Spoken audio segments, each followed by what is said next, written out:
वाचा हामीले साटेका थियौं, जसलाई समयले कहिल्यै तोड्न नसकोस् भन्ने चाहना थियो। हामीले गरेको प्रतिज्ञा हृदयमा अटुट रहोस् भन्ने सपना थियो। तिम्रो आँखा भित्रको चमकले मलाई बाँधियो, त्यो निर्दोष हाँसोले मेरो आत्मालाई पग्ल्यो, र त्यही क्षण मैले महसुस गरे यो जीवन तिमी बिना अधुरो छ। हामीले हात समाउँदै गरेको त्यो पहिलो प्रतिज्ञा, अनन्तसम्म सँगै हिँड्ने त्यो अमूल्य वाचा, माया र भरोसाको नसोचिएको सुरुवात थियो। सपना जस्तै लाग्थ्यो तिमीलाई भेटेको पल, तर त्यो सपना होइन यथार्थ थियो, जहाँ हामी दुई आत्मा एउटै धड्किन थालेका थियौं। तिम्रो बोलीले मलाई शान्ति दिन्थ्यो, तिम्रो स्पर्शले मेरो पीडा हराउँथ्यो। तिमी नै मेरो जीवनको सर्वश्रेष्ठ वरदान बनेका थियौं। संसारले चाहे जे भन्योस्, हामीले त हाम्रो मायाको वाचा जोगाउने छौं। यो सम्बन्धलाई कहिल्यै कमजोर नबनाउने छौं। तिमी मेरो अङ्गालोमा हुँदा सबै दुःख हराउँछन्, तिमी टाढा हुँदा संसार नै खाली लाग्छ, किनकि मेरो हृदय तिमीमै मात्र बस्छ।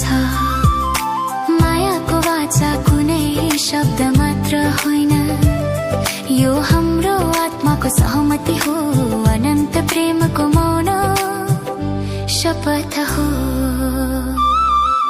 तिमी बिना जीवनको कल्पना पनि अधुरो लाग्छ, तिमी बिना धड्कन पनि अपूर्ण हुन्छ। तिमी नै मेरो सास, मेरो गीत, मेरो सपना। रातको निस्तब्धतामा पनि तिमीलाई सम्झन्छु, ताराहरूले तिम्रो अनुहार कोर्दछन्, र चन्द्रमाले तिम्रो मुस्कान सुनाउँछ। बिहानको घाममा तिमीलाई देख्छु, फुलको सुगन्धमा तिम्रो उपस्थिति महसुस गर्छु। तिमी बिना यो संसार अधुरो र सुनसान छ। हामीले लिएको मायाको वाचा केवल आजका लागि होइन, यो जीवनका सबै पलका लागि हो, यो अनन्त यात्राको लागि हो। हामी दुःखमा साथ दिनेछौँ, सुखमा सँगै हाँस्नेछौँ, र हरेक चुनौतीमा एकअर्काको सहारा बन्नेछौँ। तिमी मेरो मायाको कारण, तिमी मेरो बाँच्ने आधार, तिमी नै मेरो सम्पूर्ण संसार।